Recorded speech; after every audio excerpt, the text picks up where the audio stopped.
ऐसे ही मैं उन बुद्धिमानों को बताना चाहता हूँ जिन्होंने राधा को एक कैरेक्टर मान लिया। राधा भी ऐसा ही एक कैरेक्टर है, इसीलिए कहीं ग्रंथों में उनका न महाभारत में न भागवत पुराण में कहीं पर भी उल्लेख नहीं है। अगर हम आपकी बात मान लें कि भगवान श्री कृष्ण की 16,108 रानियाँ थी, तो राधा से शादी करने में क्या आपत्ति थी? कोई आपत्ति नहीं। 8 तो उनकी पटरानियाँ ही थी, फिर वो तो श्री कृष्ण थे, उन्हें कौन रोक सकता था? तो राधा ऐसे ही एक ऋषि मुनियों द्वारा अपने प्रेम में बनाई गई धारा। क्या? ईड़ा को कह दिया रुक्मणी और पिंगला को कह दिया सत्यभामा, गरम तेज, रुक्मणी ठंडी, और राधा को बोला ज्ञान का प्रतीक नाड़ी।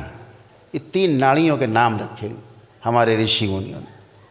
तो राधा वो ज्ञान की ओर ले जाने वाली नाड़ी का नाम है, उसका नाम है सुषुम्ना।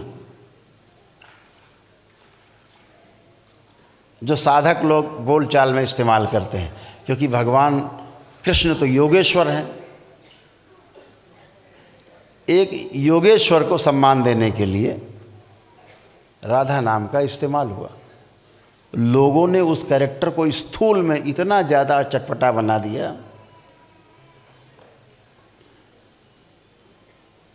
कि हमें अपने आराध्य के लिए दिन भर में 4-6 लोगों से लड़ना ही पड़ता है कि ऐसे नहीं थे वो। जिनकी 16,108 पत्नियां बता रहे हो, तो हमें महापुरुषों से भी पूछना पड़ता है कि उनके मस्तक पर आपने कभी मयूर पंख देखा है?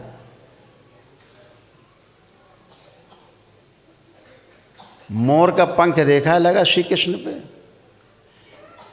क्या श्री कृष्ण इतने गरीब थे कि मोरे पंख लगा के घूमते रहे जिंदगी भर? लेकिन मोर पंख ही लगा रहा उनके। क्यों? क्योंकि भगवान श्री कृष्ण ने कभी किसी स्त्री के साथ संसर्ग नहीं किया।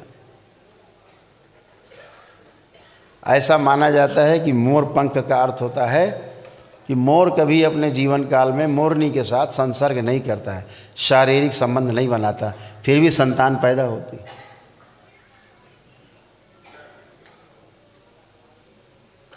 मोर से कुछ आंसू गिरते उल्टी करता छोटी सी, मोरनी खा लेती है उसको, गर्भ से रह जाती है। इसलिए मोर प्रतीक है भगवान श्री कृष्ण के मस्तक पर सुशोभित है। जिनको कभी किसी काम वासना ने छुआ तक नहीं है, उन्हें आप किसी एक कैरेक्टर के साथ जोड़ करके इस तरह से दिखा रहे हो। और मैंने तो एक पुराण पढ़ी हुई है पुराण, इन 18 पुराणों में एक पुराण भी है जिसमें इतना गंदा गंदा, इतना गंदा गंदा लिखा है कि यहाँ बैठा कोई माता पिता अपने बच्चों को पढ़ा नहीं सकता। उन योगेश्वर के बारे में ऐसा लिखा।